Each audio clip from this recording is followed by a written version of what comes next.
Okay, magandang umaga po sa bawat isa. Tayo ay nasa ating Sunday online worship at isang pagpapala po sa atin na patuloy tayong makakapag-aral ng salita ng Diyos. So, it's been 3 months, I think, from March, April, May, June, July. 4 months, 4 na tayo na tayo ay nasa ganitong klase na pagpapahayag at wala tayong gathering. Although na may mga churches na meron ng gathering ngayon, pero tayo iniingatan natin kasi ang patakaran ho diyan ay 10% lang ng attendance ninyo ang allowed na dumalo ng gawain. So kung yun ang ating pagbabasiya, kailangan pa ng maraming mga approval galing sa government. So tayo pinamabuti natin na tayo mag-online na lang. So isang blessing po ito sa atin na kahit sa ating sariling tahanan ay makakapakinig tayo ng salita ng Diyos. So bago tayo magsimula, tayo muna po ay manalangin. Ang Diyos, sa oras na ito kami po nagpapasalamat dahil mayroong pagpapahayag na iyong salita. Gaya ng aming tinatalakay last week patungkol sa pagpapawalang sala, Romans chapter 5. At ito po yung continuation ng aming pag-aaral. We pray, Lord God, na patuloy mo kami pangunahan na matutunan po namin ang iyong salita at hinihil namin ng bukas na puso na ipagkalooban kami ng kaalaman nagbubuhat sa banal na Espiritu. Salamat po, Panginoon. Patuloy mo kami saliksikin na maging karapat-dapat kami sa inyong harapan sa pamamagitan ng pag-aaral ng iyong salita. Salamat po, Panginoon. Pinupuri ka namin sa iyong kabutihan sa pangalan po ng iyong anak na si Jesus. Amen. Amen. So sa bago tayo magsimula ng ating pag-aaral, pakinggan muna natin yung isang awitin na kinanta ni Don Moen na pamagatan All We Like Sheep.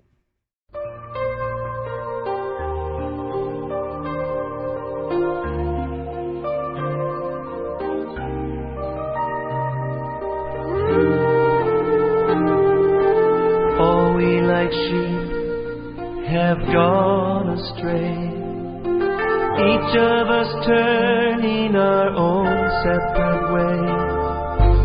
We have all sinned and fallen short of your glory,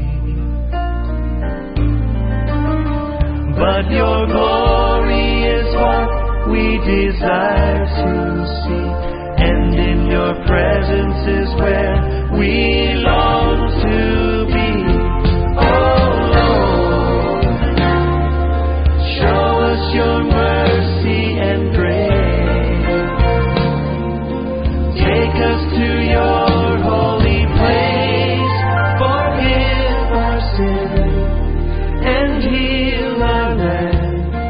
We long to live in your presence once again.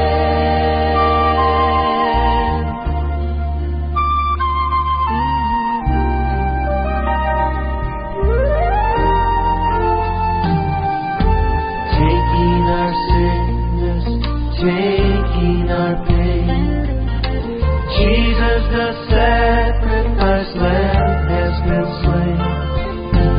He was despised, rejected by men, he took our sin. Thank God he did. Draw us near to you, Father, through Jesus your Son. Let us worship before you, cleansed by your blood. Oh Lord, show us your mercy and grace. Take us to your holy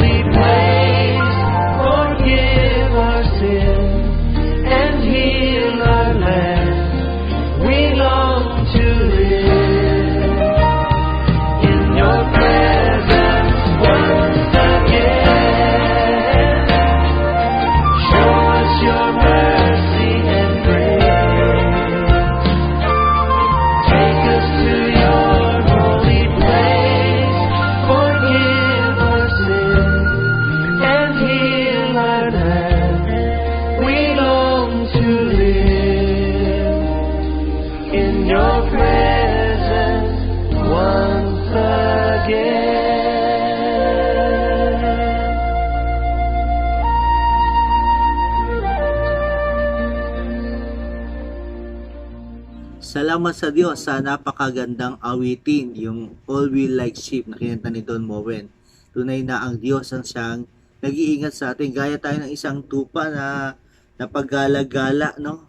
We like sheep has gone astray para tayo kanya-kanya nalandasin. Pero ang Diyos ang siyang pumili sa bawat isa sa atin. So napakagandang awitin po yan na patuloy na nagpapakilala ng kabutihan ng ating Panginoon. So tayo sa ating talata ngayon sa aklat na Roma na ating tatalakayin, alam niyo mga kapatid, ang buong kaisipan ni Apostol Pablo ay binuhos niya sa aklat ng Roma. Lahat ng idea niya, sabi nga din pinag-aralan natin introduction ko last week, di ba? Romans is a complete gospel. Bakit? From the reality of man, kung sino ang tao, hanggang sa pagkatawag ng Diyos, no? Hanggang doon sa pagbabago ng Diyos, yung glorified body, tinalakay yan sa aklat ng Roma. At ang tuon natin last week is Romans chapter 5, no, yung ating tinatalakay. No, basta pakinggan din natin Romans chapter 3, yung kalagayan. At ngayon may pagpapatuloy natin yung aklat ng Romans chapter 5. Yung last week ay 1 to 11, ngayon naman ay 12 hanggang 21. Pero ang focus natin yung verse 12 hanggang 14. At sa aklat na ito na ating tinatalakay, binigyan diin niya yung bigat na tinatawag na kasalanan ng tao. Yung chapter 5 verse 1 to 11, ang tinatalakay diyan is all about the justification of man. Na tayo ay pinawalang sala na ng ating Panginoon.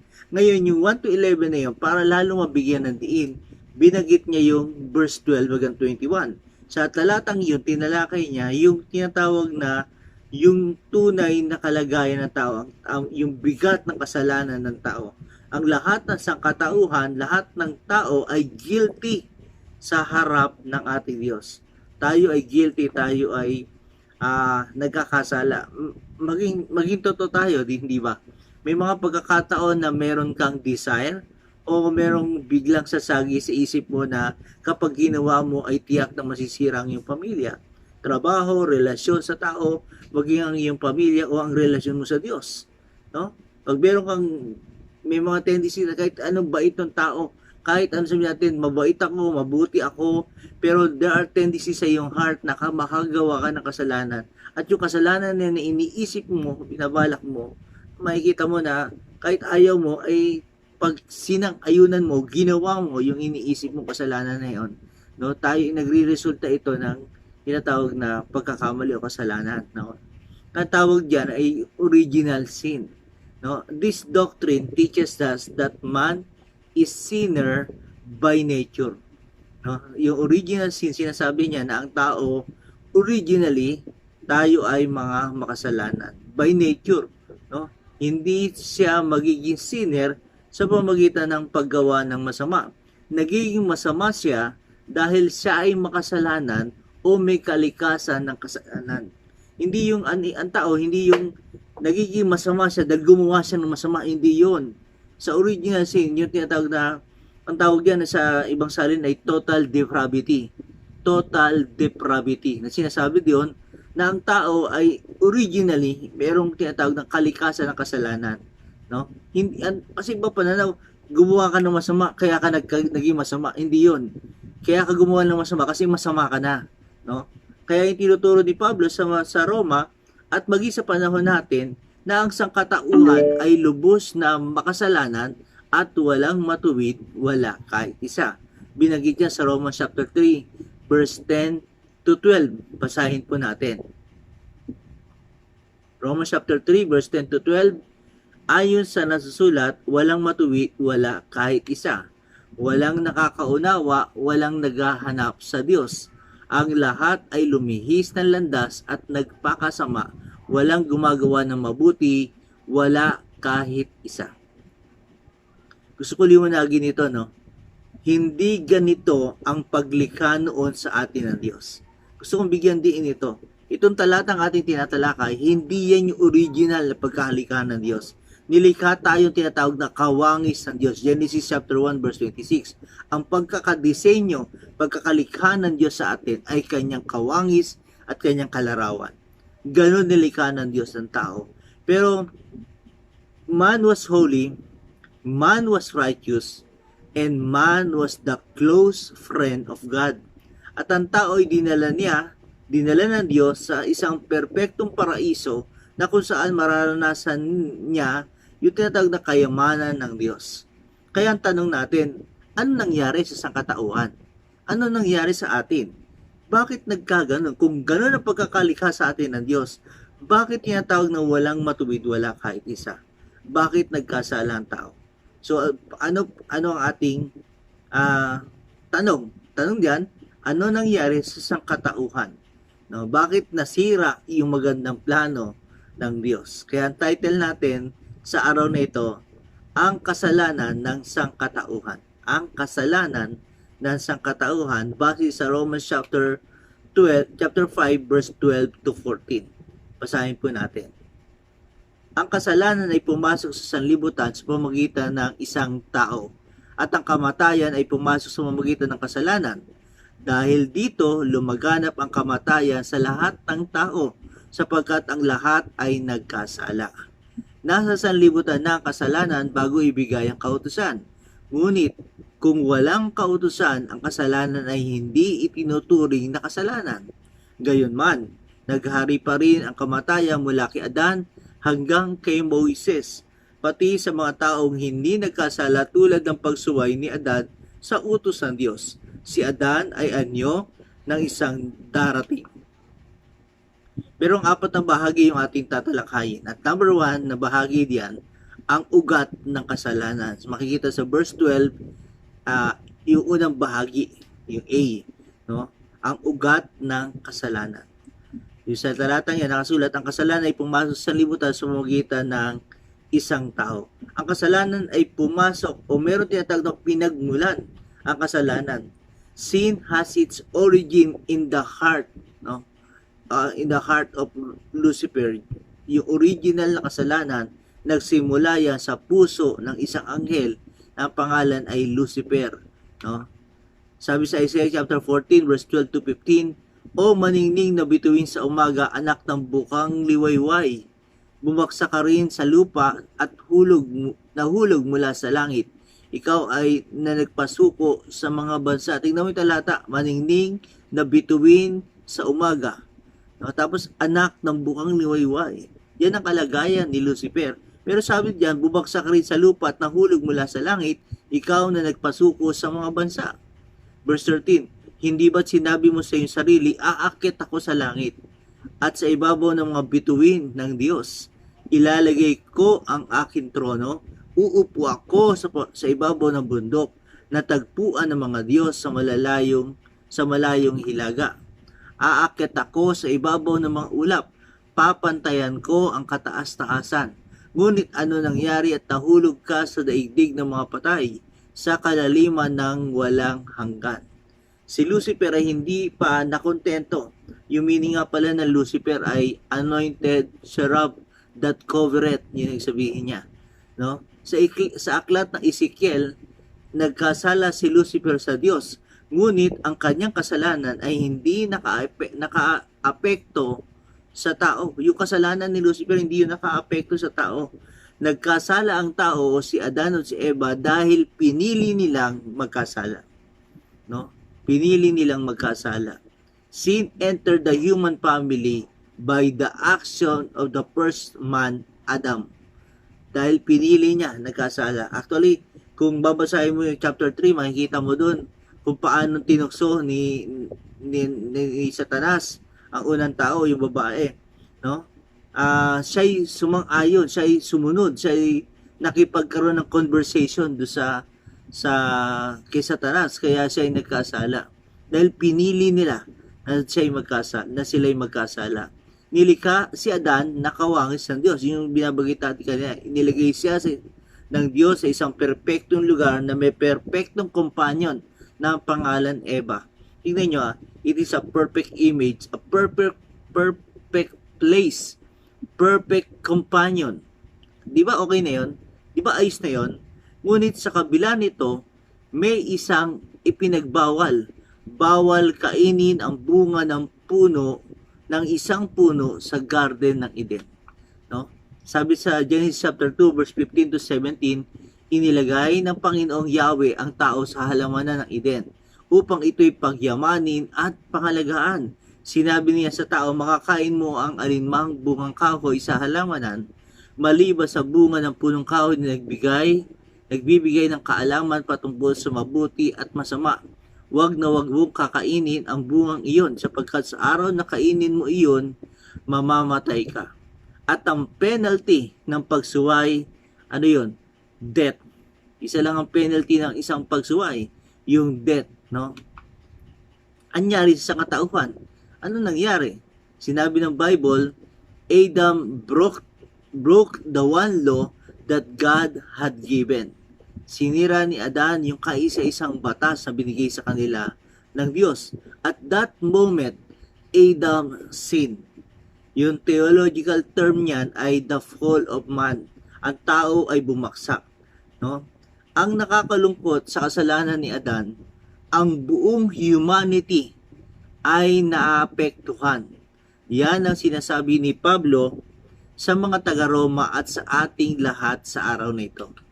Ang kasalanan ay pumasok sa libutan sa pamamagitan ng isang tao. Sa verse 12 natin tinatalakay. So, paano mo ipapaliwanag kung bakit may pagpatay? Kung bakit may abortion? Bakit maraming winasak na tahanan? Ano yun? Tukso. Yung may mga maling relasyon. Yung mga nag-live-in, nagsasama na hindi kasal. Yung mga racist, naalala nyo sa Japan, sa Amerika, no? Yung police na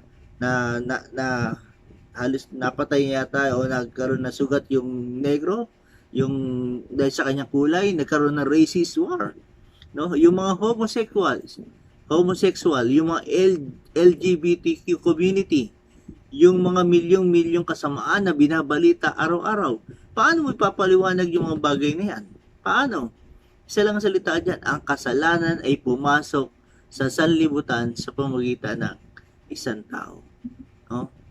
So, yun yung ugat ng kasalanan. Ang ugat ng kasalanan nagsimula kay Lucifer at pinili ni Adan at ni Eva na sila'y magkasala at naapektuhan yung buong humanity.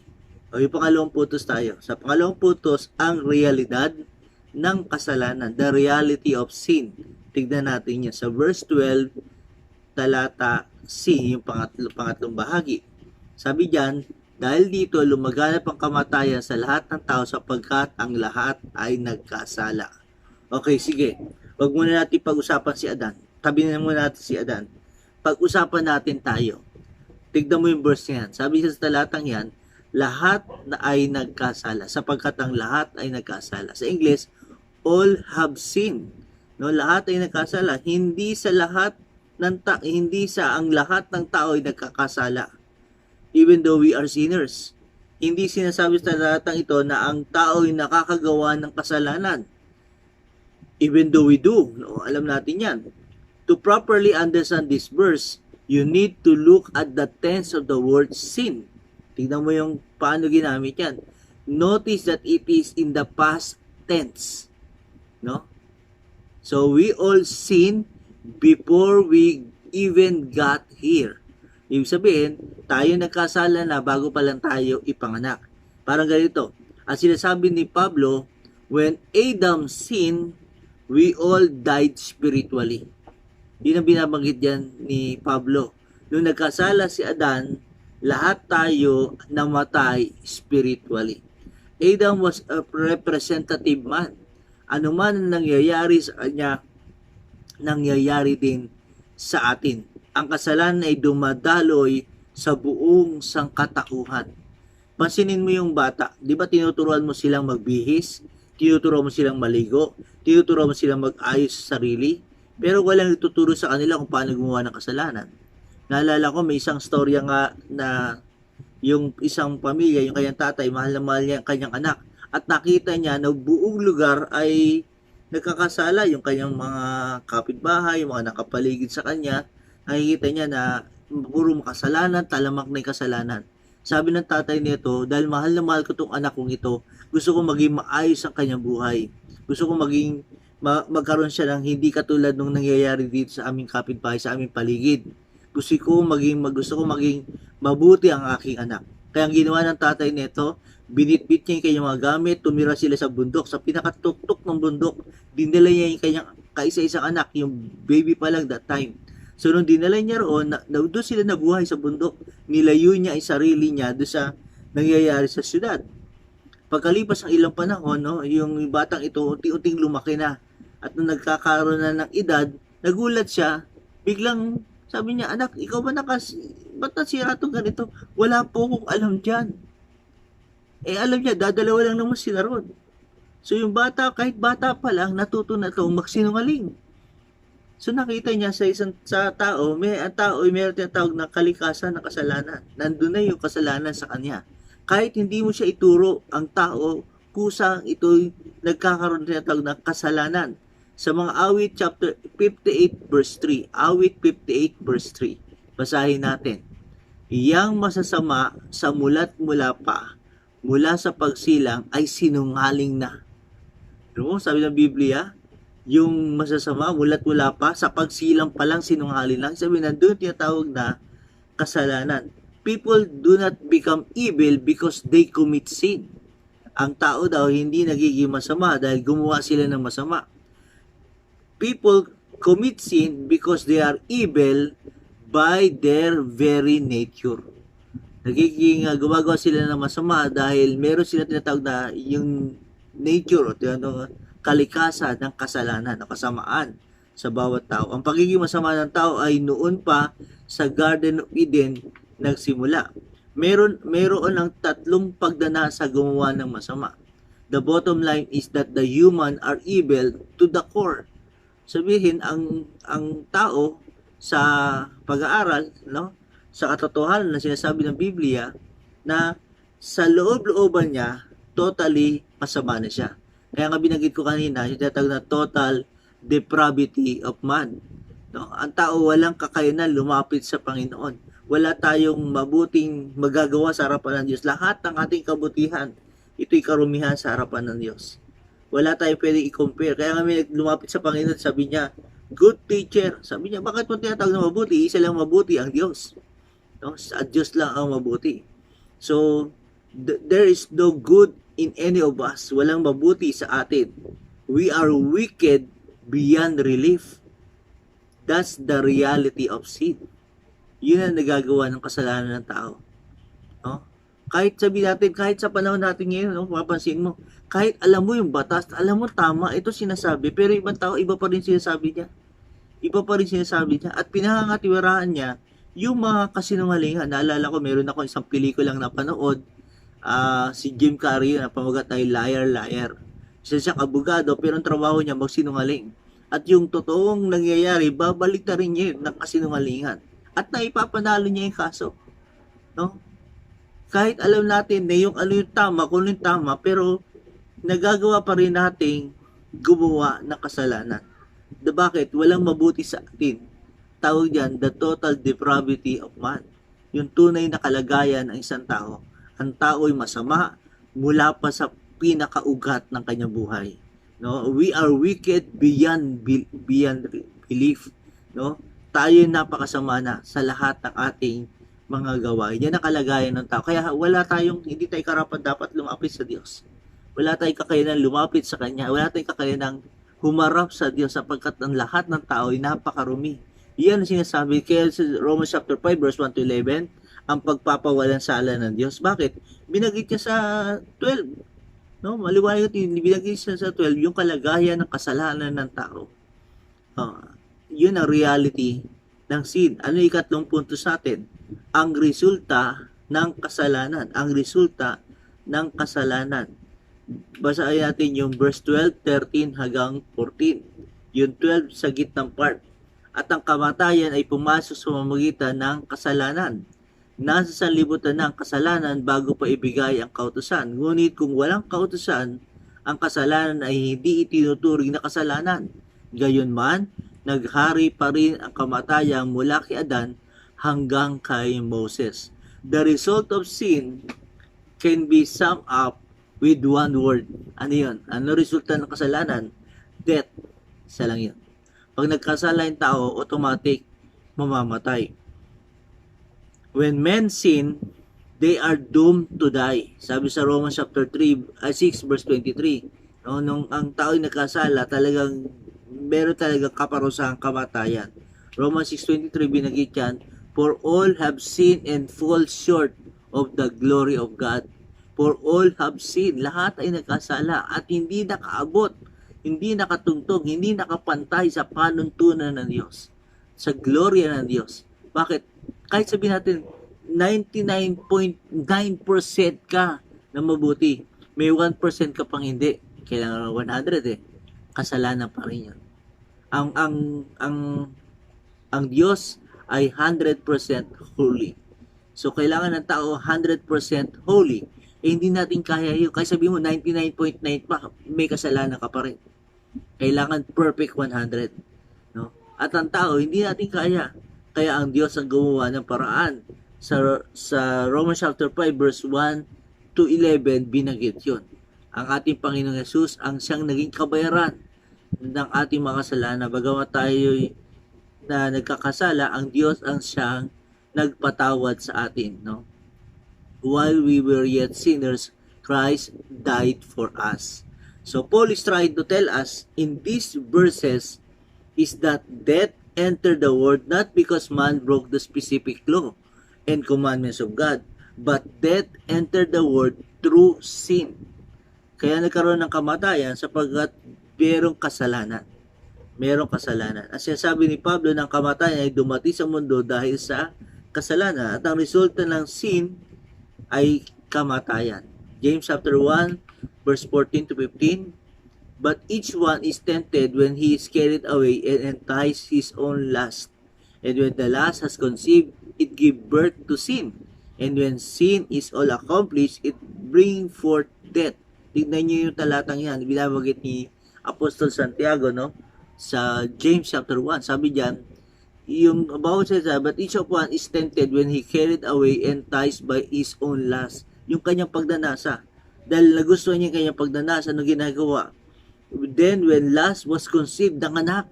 Sabihin, yung pagdanasa, nagkakaroon ng, it give birth to sin. No? At yung sin na yun, when it accomplished, it bring forth death. No? Nagkakaroon ng kamatayan. Totoo nga naman. No, ang tao, pag ang tao ay nagkasala, makikita mo, downfall ang kanyang buhay. Downfall ng kanyang buhay. No, sa kasalanan na pupunta. Kaya nga meron tinatawag na negosyo iba na Saint Peter. Bakit? Because people die. No, ang tao ay namamatay. Kaya may mga naglalabas sa tayo magagandang yung Saint Peter, no, funeral homes, di ba? Bakit may ganyan? Kasi alam nila na ang katotohanan ng tao ay namamatay, no? At ang kamatayan wala pinipili. Bata, matanda, no? Babae, lalaki, ano man ang edad mo, ano man ang itsura mo, ano man katayo mo sa buhay. May certainty na ang tao ay mamamatay. Yun yung sasabi diyan. Bakit mamamatay? Kasi yung kasalanan ang nagdala ng kamatayan. Death is as certain as is life. Hebrews chapter 9 verse 27, just as people are destined to die once and after that to face judgment. No? No, sabi diyan, just as people are destined to die once, minsan lang mamatay isang tao, itinakda sa isang tao na minsan lang mamatay, pagkatapos niyan ay paghuhukom. So sin produces three specific kinds of death in human. Lagi ko itong binabanggit, kung nakikinig ka lagi ng preaching ko, binabanggit ko lagi yan, na yung death na sinasabi sa Romans chapter 6 verse 23 ay dadalawang bahagi. Yung tinatawag ng spiritual death at yung physical death. Pero tignan po natin, pag nilalima mo pa yung talata, makikita mo ang tatlong pagkakahiwalay ng kamatayan yan. Number 1 is spiritual death. This is the nature state of all humanity. As they are born into this world, spiritual death is the reality being separated from God. Sabi ng commentary na binabasa ko, na yung tao pala, no, bago pala, meron siya naturalesa o nature niya, nature state ng tao, ng buong sangkatauhan, nung pinanganak pa lang sila sa mundong ito, meron tinatawag na kalikasan ng kasalanan. It is a spiritual death, the reality of being separated from God. Ephesians chapter 2 verse 1 to 2 at saka 4 verse 18. Ang sabi sa Ephesians chapter 2 verse 1 to 2, ngunit unay patay kayo dahil sa inyong pagsuway at sa at mga kasalanan. Sinusunod ninyo noon ang masamang takbo ng mundong ito at napailalim kayo sa pinuno ng kapangyarihan sa impapawid. Ang Espiritu naghahari sa mga taong ayaw pasakop sa Diyos. Sa verse 18, talon tayo, Ephesians 4:18. At wala silang pangunawa dahil sa kanilang kamangmangan at katigasan ng ulo. Wala silang bahagi sa buhay na kaloob ng Diyos. Yan ang kalagayan ng tao. Wala tayong bahagi sa kaloob ng Diyos sapagkat tayo ay punong-puno ng tinatawag na kamangmangan o katigasan ng ulo. Ang tawag diyan ay spiritual death, no? Pangalawa, anong katangian yun? Physical death. Spiritual death, physical death. This is the place of all human come to when these temporal and earthly bodies are laid aside. No? Ito yung nangyayari. Physical death pag yung katawan ay sumuko na, bumigay na. No? Yung ating katawan ay babalik na sa alabok dahil doon tayo nanggaling. Kaya sabi sa Hebrews chapter 9 verse 27, balikan natin yung talata, itinagda sa mga tao na minsan lamang mamatay pagkatapos ay ang paghuhukom. So, minsan lang yun. Hindi tayo katulad na pusa na may siyam na buhay. No? So, physical death, this is a place of all human come to when temporal earthly bodies are laid aside. Subuko na, bumigay na yung katawan ng tao. No? Na tao, pagkatapos ng mundong ito, meron tinatawag na dulo ng buhay. No? Physical death. Sumunod yung pangatlo, spiritual death. Ano sumunod? Physical death. At yung pangatlo, tinatawag na eternal death. This is also known as the second death. No? The second death. Ang first death, namatay ka physically, meron tinatawag na second death. No? At ang second death na ito, nagsasabi ito is eternal separation from the presence of God. It is a eternal separation from the presence of God. Pero sinasabi rin na talatang ito, hindi lang yung eternal separation, but also of eternal torment in the lake of fire. Eternal separation at eternal torment, yung matinding paghihirap sa lawa ng naglalagablab na asupre. Yun. Sa Thessalonica chapter 1, ikalawang Thessalonica chapter 1 verse 8 to 9, na may naglalagablab na apoy, parurusahan ang lahat ng hindi kumikilala sa Diyos at hindi sumusunod sa magandang balita ng Panginoong Hesus. Magdurusa sila ng walang hanggang kapahamakan at mahihiwalay sila sa Panginoon at sa dakila niyang kapangyarihan. Ito pinakamabigat. Naalala ko dati, nagturo sa amin si Pastor EJ sa mga kapastoran at tinanong niya kami, ano ang pinakamabigat na kasalanang gagawin ng isang tao? Ano pinakamabigat? Sabi niya, pumatay o magpasabog gaya ng 911, yung sasakay sa aeroplano at yung aeroplano babanggado sa matataas na building gaya ng ginawa ng sa Amerika sa 911, September 11, ano? Nung bumangga aeroplano, lahat ng mga yung building na gumuho yun. Yung ba pinakamasamang gagawin ng tao? Ang sagot ni Pastor EJ sa amin, ang pinakamasamang gagawin ng tao ay yung iligaw niya sa pananampalataya ang bawat kasama niya, kapwa niya tao. At dalhin sila sa kapahamakan ng impyerno. Bakit? Sa pagtuturo ng maling aral. At anong maling aral? Yung mga bagay na nagtuturo na magbibigay, gusto mo lang kunin yung magagandang salita, yung nakakakiliti ng tinga, yung parang, ang ganda niyang topic na gusto ko yan. No? Pero patungkol sa kasalanan, karumihan ng kasalanan, katulad niya talakay natin ngayon, no? Ayaw nilang pakinggan yan. Yun ang kagandahan na sinasabi ni Pablo. Maliwanag na tinatalakay niya sa Book of Romans chapter 5 na tayo pinawalan sala ng Diyos, pero yung pagpapawalan sala, binigyan niya ng diin na ang tao ay makasalanan sa kanyang harapan. At ang kasalanan niya nagdudulot ng kamatayan. Ano yung kamatayan? Merong spiritual death, merong physical death, at merong eternal death. The second death na binabanggit. No, binanggit sa Pahayag chapter 20 verse 14 to 15.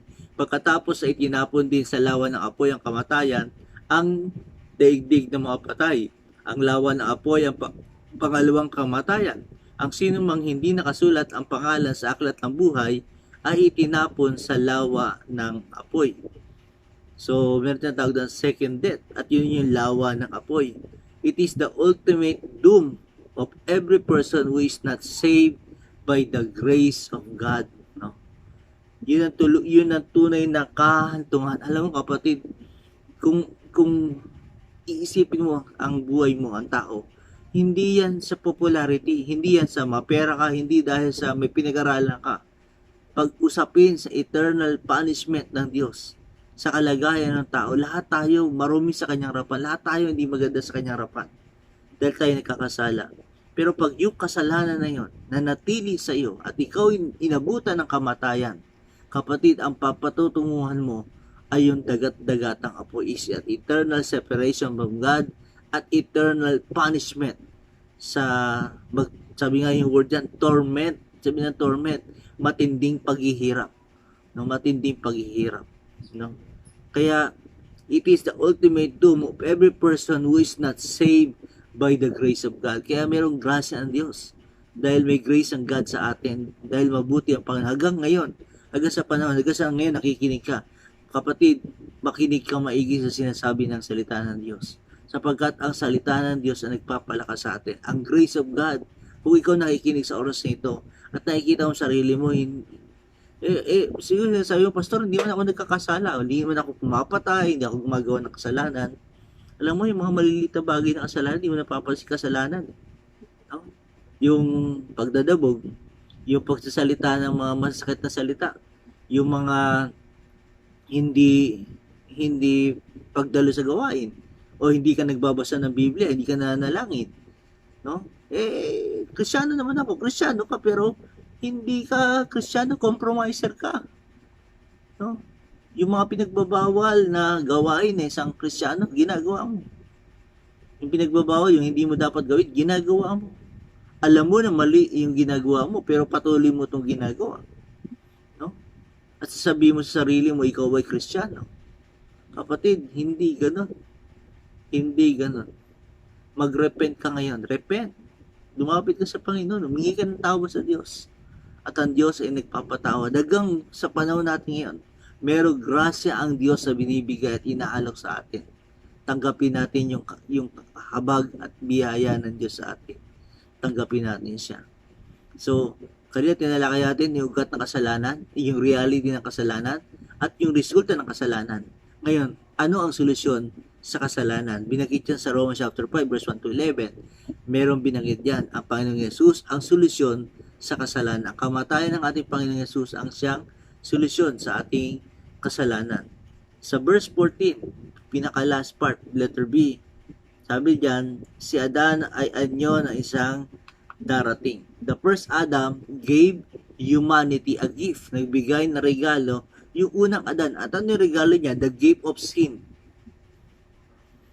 Regalo ng kasalanan. Yun ang binigay ng unang Adan. So this gift brought with it the ultimate price of death. Romans 6:23.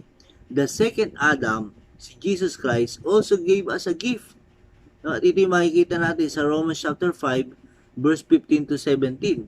5 beses sa mga talatang yan, Paul uses the term gift o regalo. Makikita mo sa talatang chapter 5, verse 15 to 17, nagbanggit siya ng 5 klase ng regalo na binigay sa atin sa pamamagitan ng ating Panginoong Jesus. Tingnan po natin yung mga talatang yan. What the second Adam gave to humanity. Ano yung regalo, ano yung binigay ng second Adam, which is Jesus Christ, sa ating tao, sa ating sangkatauhan. So, tignan po natin. Number 1, sabi rito sa verse 15, no? Ang una makikita mo diyan, the free gift, yung regalo na libre. Tignan nyo, but the gift is not like the trespasses. For if the many died by the trespass of one man, how much more did God's grace and the gift that come by the grace of the one man, Jesus Christ, overflow to the many? So, ano yung libreng regalo? Kung yung trespasses may bayad, yung kasalanan may kabayaran, kabayaran ng kasalanan, kamatayan. Pero sabi dito, but the gift is not like the trespass. Yung hindi yan katulad na may bayad, ang regalo na binibigay ng Panginoon ay walang bayad. It is a free gift. Ito yung regalo sa pamamagitan ng ating Panginoong Yesus. Romans chapter 5, verse 15. Sa verse 15 din, makikita mo yung pangalawang binigay diyan ng ating Panginoon. It is a gift of grace, isang regalo ng grasya ng Diyos. Sabi rito sa ikalawang bahagi, gift that came by the grace of one man, Jesus Christ, overflow to the many. No? Yung regalo ng the gift of grace, yung habag ng Diyos sa binigay sa atin. Regalo po yan. Actually, kapatid, sa atin, dahil hindi nga tayo karapat-dapat sa harapan ng Panginoon. Pero yung habag ng Diyos, yung grasya ng Diyos, regalo niyo sa atin. Nakakalapit tayo sa Kanya. No? Ano yung pangatlong gift?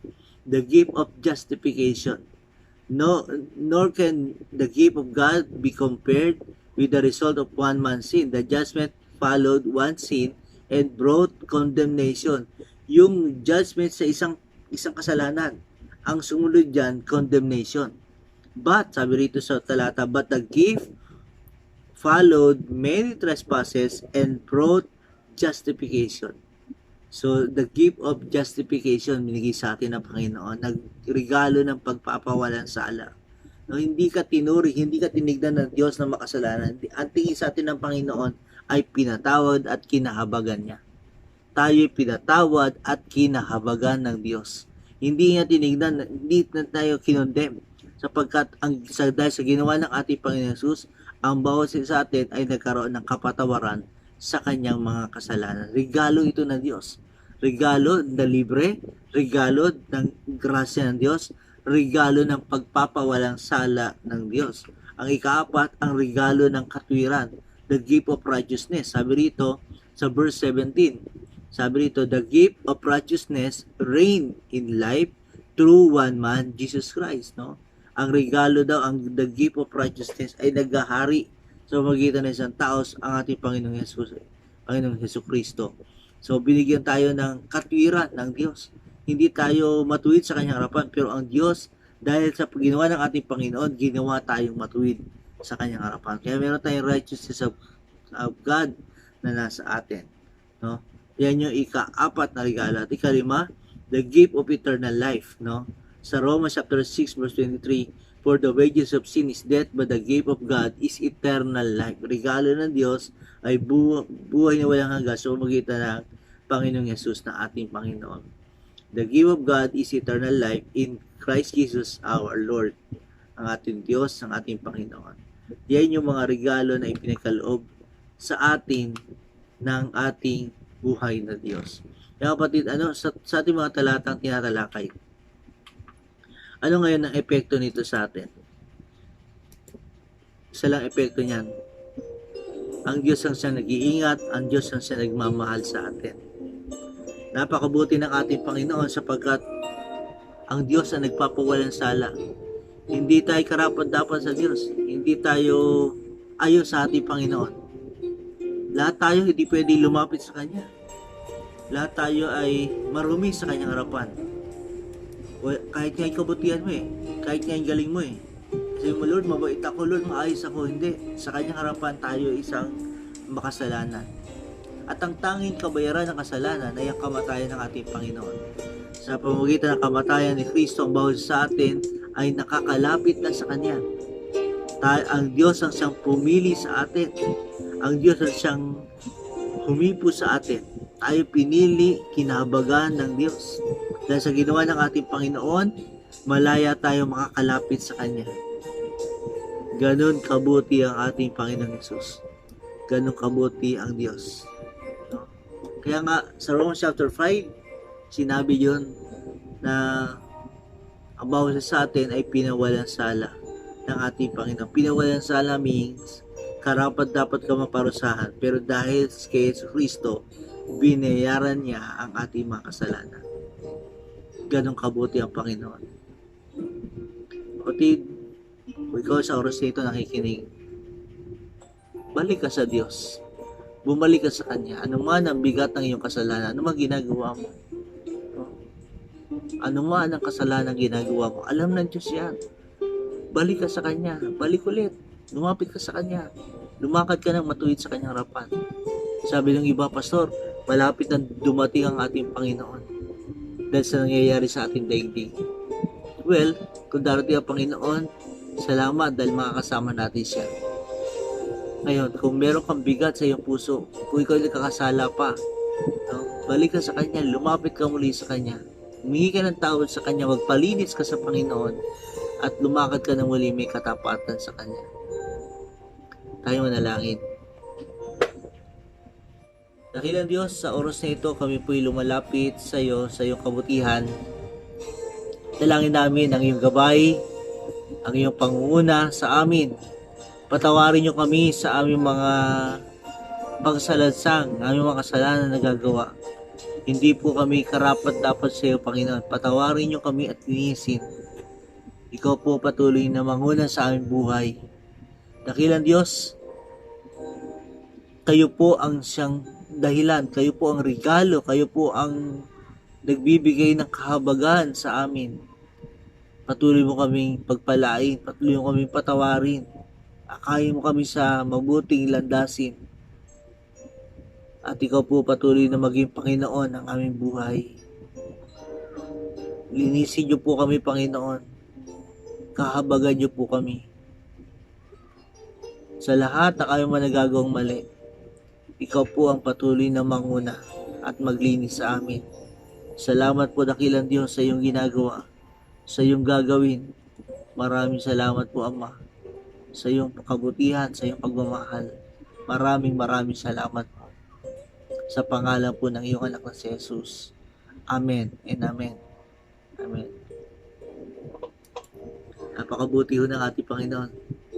Sumubay ka sa panalangin na iyon. Kapatid, yes, sasabihin ako sa iyo. After this preaching, kung gusto mong kilalanin ng Panginoon, pumunta ka sa isang silid ng iyong bahay. Kakausapin mo ang Panginoon sa iyo, Lord, nagkasala po ako. Hindi po ako karapat-dapat sa iyo. Inaamin ko na ako yung kasalanan. Sinusuko aking sarili sa iyo. Patawarin mo ako sa lahat ng aking karumihan. At Lord, kahabagan niyo po ako. Naniniwala po ako sa iyong kamatayan, nagkaroon kami ng paglilinis sa aming mga buhay. Kinikilala ko po, nanampalataya ako sa iyong ginawa na pantubos, tinubos mo ang kasalanan na sa katauhan. Turuan niyo po ako lumakad na may katapatan sa iyo. Kung yan ang panalangin mo, kapatid, mamaya after this, kausapin mo ang Panginoon. Okay? So, salamat po sa bawat isa, sa iyong mga nanood. Maraming salamat po. Pagpalain po kayo ng Panginoon. Patuloy nating takilikin, panoorin, at magpalakas sa magitan ng pag-aaral ng salita ng Diyos sa ating Sunday online worship. Again, happy anniversary sa ating month natin ngayon. Anniversary month natin ngayon. God bless everyone. Ingat po kayo. God bless. Pagpalain po kayo ng Panginoon.